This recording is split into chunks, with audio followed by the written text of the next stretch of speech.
students, good morning to all. Today we are going to study about the topic types of society. In second chapter, the topic of types of society. ಸಮಾಜದ ವಿಧಗಳು ಯಾವುದಿಲ್ಲ ಅಂತ ಹೇಳುವಂಥದ್ದು ನೋಡೋಣ. Types of society. Society can be mainly divided into two types.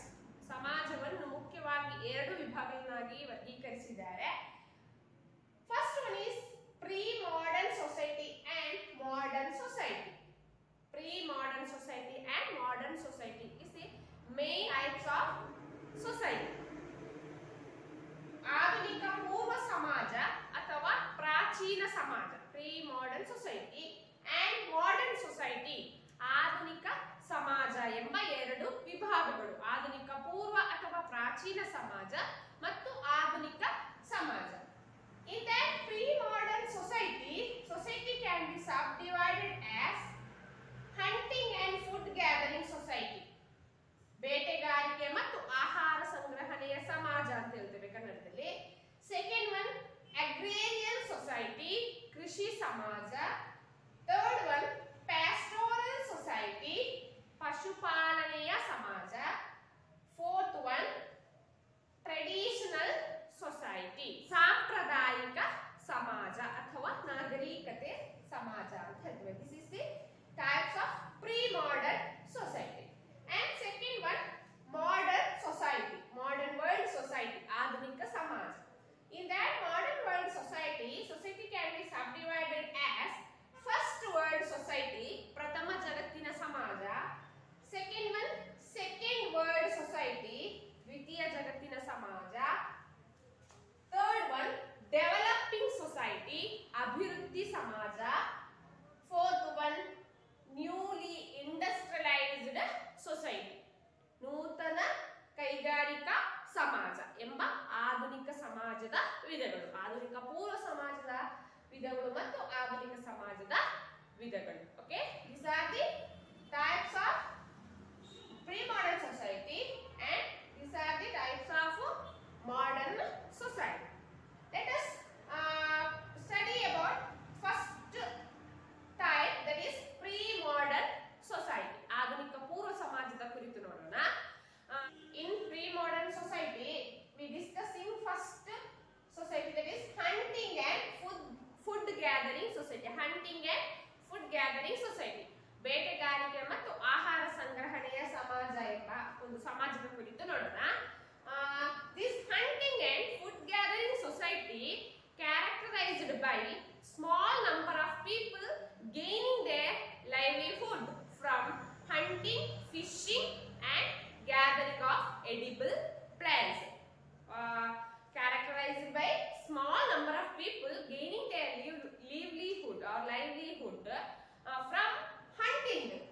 Main occupation is hunting and fishing and gathering of some edible plants. ಅಂದ್ರೆ ಈ ಬೇಟೆಗಾರಿಕೆ ಅಥವಾ ಆಹಾರ ಸಂಗ್ರಹಣೆಯ ಸಮಾಜದಲ್ಲಿ ಸಣ್ಣ ಒಂದು ಗುಂಪಿನ ಜನರು ಅಥವಾ ಸ್ಮಾಲ್ ನಂಬರ್ ಆಫ್ ಪೀಪಲ್ ಅಂತ ಹೇಳಿದ್ರೆ ಕೆಲವೊಂದು ಜನರು ಈ ಸಮಾಜದಲ್ಲಿ ಮುಖ್ಯವಾಗಿ ಏನನ್ನು ಅವರ ಒಂದು ಮುಖ್ಯ ಉದ್ದೇಶ ಏನಾಗಿರ್ತದೆ, ಗೇನಿಂಗ್ ದೇರ್ ಲಿವ್, ಅವರ ಜೀವನೋಪಾಯಕ್ಕಾಗಿ ಅಥವಾ ಜೀವನ ನಿರ್ವಹಣೆಗಾಗಿ ಅವರು ಬೇಟೆಗಾರಿಕೆ, ಮೀನುಗಾರಿಕೆ ಮತ್ತು ಕೆಲವೊಂದು ಏನು ಗೆಡ್ಡೆ ಗೆಣಸುಗಳನ್ನು ಸಂಗ್ರಹಿಸ್ತಾ ಇದ್ರು. There were few differences based on gender and age. ಈ ಅವರ ಬೇಟೆಗಾರಿಕೆ ಮತ್ತು ಆಹಾರ ಸಂಗ್ರಹಣೆಯಲ್ಲಿ ಕೆಲವೊಂದು ಡಿಫರೆನ್ಸಸ್ ಅಥವಾ ಅಸಮಾನತೆ ಇತ್ತು. ಅಸಮಾನತೆ ಯಾವುದರ ಮಧ್ಯೆ ಅವರ ಒಂದು ವಯಸ್ಸು ಅಥವಾ ಪ್ರಾಯ ಮತ್ತು ಅವರ ಲಿಂಗದ ಆಧಾರದ ಮೇಲೆ ಅವರು ಬೇಟೆಗಾರಿಕೆ ಅಥವಾ ಆಹಾರ ಸಂಗ್ರಹಣೆ ಮಾಡಿದ್ರು. ಮುಖ್ಯವಾಗಿ ಏನು ಹೇಳ್ಬೋದು ಅಂದ್ರೆ ಇಲ್ಲಿ ಪುರುಷರು ಏನು ಆಹಾರ ಸಂಗ್ರಹಣೆ ಮಾಡುವಂಥದ್ದು ಅಥವಾ ಪುರುಷರು ಬೇಟೆಗಾರಿಕೆ ಮಾಡುವಂಥದ್ದು ಈ ಸಮಾಜದಲ್ಲಿ. Characterise by small number of people gaining their livelihood from hunting, fishing and gathering edible plants, and there were few differences based on age and gender in this hunting and food gathering society. Okay, and next one agrarian society. Agrarian society ಏನು ಸಮಾಜ ಅಂತ ಹೇಳುತ್ತದೆ.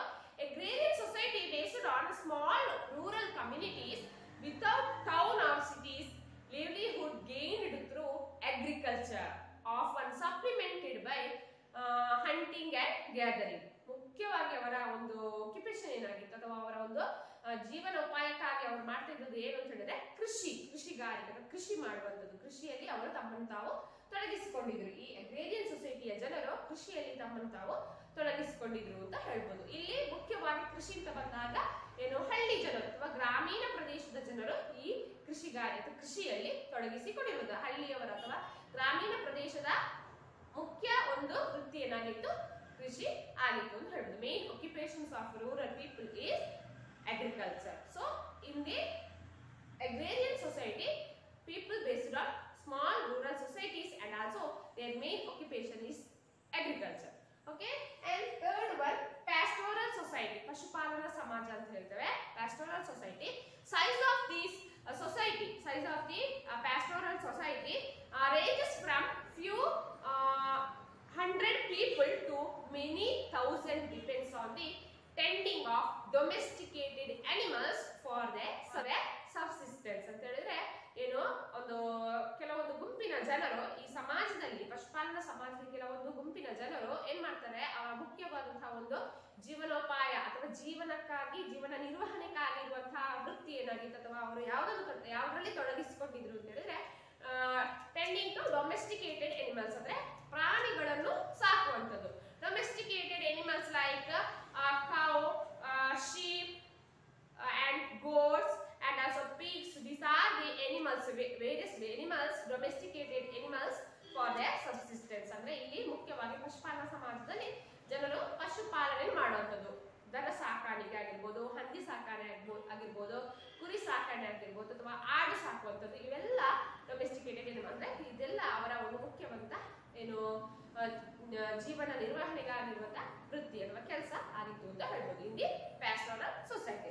And fourth type of society is traditional society. In pre-modern society, traditional society is also very important kind of society or forms of society.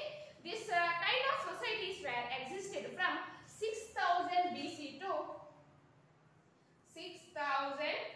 BC to 19th century. 6000 BC to 19th century.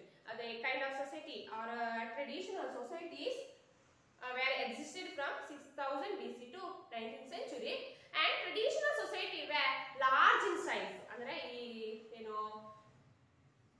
ಏನು ಹೇಳ್ಬೋದು, traditional society ಆಧುನಿಕ ನಾಗರಿಕತೆ ಸಮಾಜ ಅಂತ ಹೇಳ್ತೇವೆ. ಈ ಸಮಾಜ ಏನು ಗಾತ್ರದಲ್ಲಿ ಬಹಳ ದೊಡ್ಡ ಗಾತ್ರವನ್ನು ಹೊಂದಿದೆ, large in size, and some numbering millions of people through small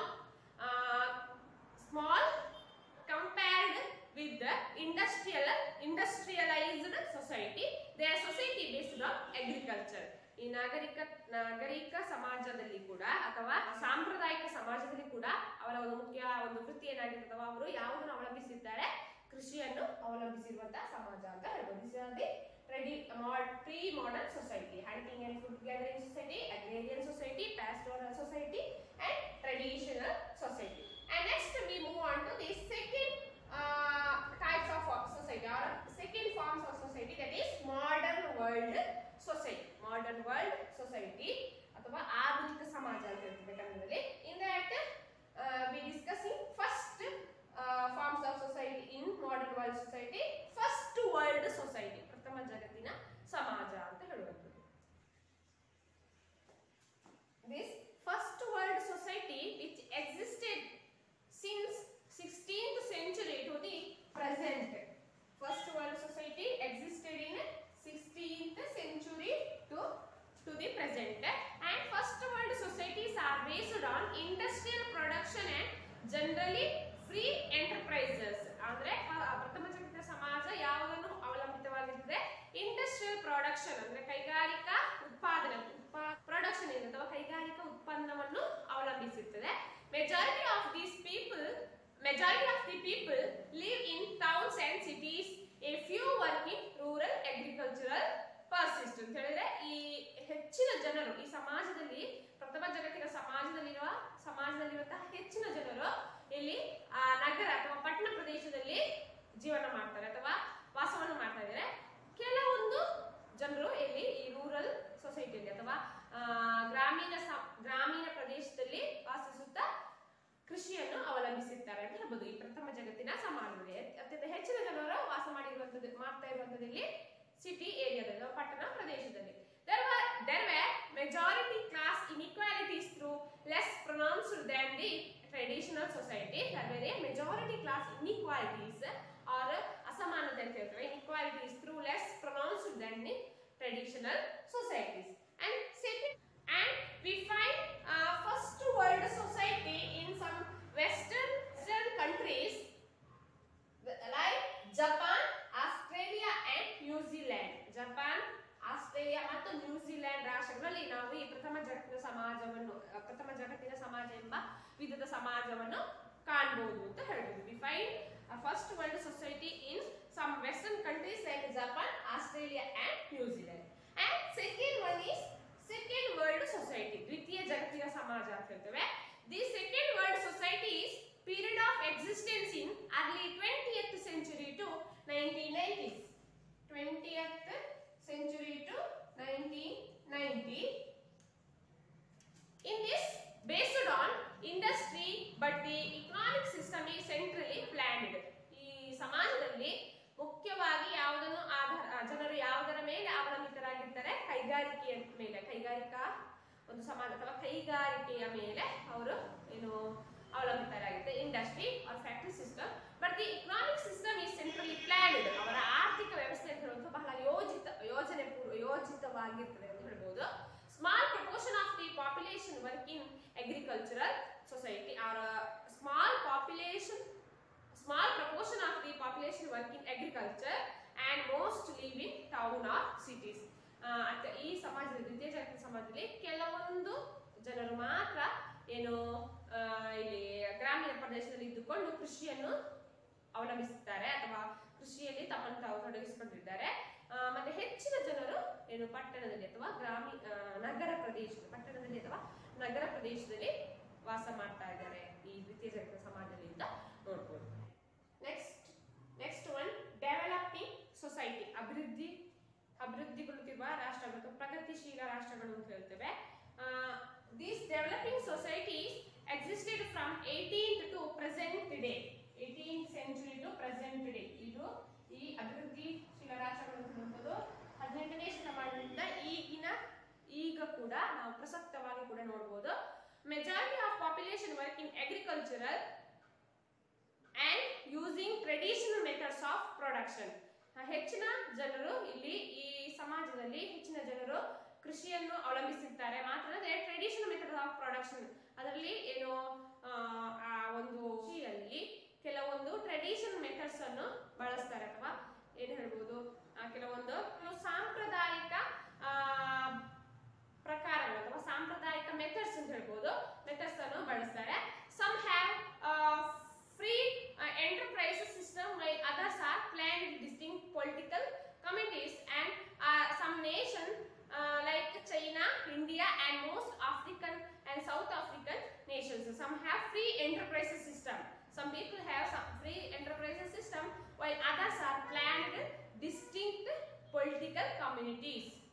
And some nations we find in this forms of society, some in nations like India, China and most African and South American nations. ಅಂದ್ರೆ ಈ ಪ್ರಗತಿಶೀಲ ರಾಷ್ಟ್ರಗಳು ಅಂತ ಹೇಳುವಂಥದ್ದು British ಆಳ್ವಿಕೆಯಿಂದ ಸ್ವತಂತ್ರಗೊಂಡಂತಹ ರಾಷ್ಟ್ರಗಳಾಗಿವೆ ಮತ್ತು ಇಲ್ಲಿ ಅವರ ಈ ಕೃಷಿಯಲ್ಲಿ ಜನರ ಮುಖ್ಯವಾದಂತಹ ಕಸುಬು ಏನಾಗಿತ್ತು, ಕೃಷಿ. ಅಂದ್ರೆ ಕೃಷಿಯಲ್ಲಿ ತಮ್ಮನ್ನು ತಾವು ತೊಡಗಿಸಿಕೊಂಡಿರ್ತಾರೆ. ಮಾತ್ರ ಕೃಷಿ ಉತ್ಪನ್ನದಲ್ಲಿ ಜಾಗತಿಕ ಮಾರುಕಟ್ಟೆಯನ್ನು ಕೂಡ ಪ್ರವೇಶ ಮಾಡಿರ್ತಾರೆ. ಈ ಸಮಾಜದ ಜನರು ಕೃಷಿ ಉತ್ಪನ್ನದಲ್ಲಿ ಜಾಗತಿಕ ಮಾರುಕಟ್ಟೆಯನ್ನು ಪ್ರವೇಶ ಮಾಡಿರ್ತಾರೆ. ಕೆಲವೊಂದು ಈ ಸಮಾಜ ಕಂಡು ಬರುವಂತಹ ಕೆಲವೊಂದು ರಾಷ್ಟ್ರಗಳು ಅಥವಾ ದೇಶಗಳು ಅಂತ ಹೇಳಿದ್ರೆ ಭಾರತ ಆಗಿರ್ಬೋದು,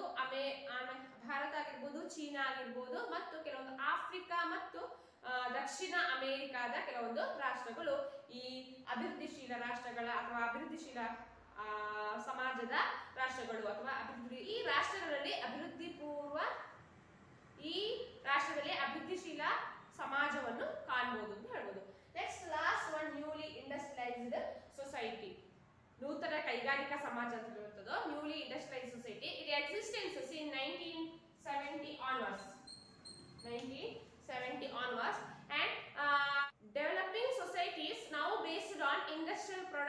ಜನರಲಿ ಫ್ರೀ ಎಂಟರ್ಪ್ರೈಸಸ್. ಅಭಿವೃದ್ಧಿಶೀಲ ರಾಷ್ಟ್ರಗಳು ಅಥವಾ ಅಭಿವೃದ್ಧಿಶೀಲ ಸಮಾಜ ಅಂತ ಹೇಳುವಂಥದ್ದು ಈಗ ಕೈಗಾರಿಕಾ 1970ರ ನಂತರ ಬಂದಂತಹ ಈ ನೂತನ ಕೈಗಾರಿಕಾ ಸಮಾಜವು ಬಂಡವಾಳಶಾಹಿ ಮತ್ತು ಮುಕ್ತ ಆರ್ಥಿಕ ವ್ಯವಸ್ಥೆಯ ರಾಷ್ಟ್ರಗಳಾಗಿವೆ. ರಾಷ್ಟ್ರಗಳಾಗಿವೆ ಅಂತ ಹೇಳ್ಬೋದು. Majority of the people live in towns and cities and few works in agricultural persist in this society. Newly industrialized society, majority of people, ಹೆಚ್ಚಿನ ಜನರು ಎಲ್ಲಿ ವಾಸ ಮಾಡ್ತಾರೆ? ಟೌನ್ಸ್ ಅಂಡ್ ಸಿಟೀಸ್, ನಗರ ಮತ್ತು ಪಟ್ಟಣ ಪ್ರದೇಶದಲ್ಲಿ, ಮತ್ತು ಕೆಲವೊಂದು ಗುಂಪಿನ ಜನ ಅಥವಾ ಅತ್ಯಂತ ಸಣ್ಣ ಪ್ರಮಾಣದ ಅಥವಾ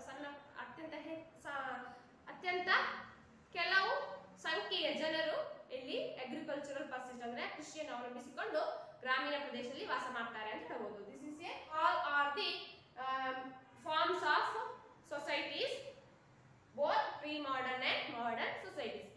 It is very important topic. You expect 5 marks question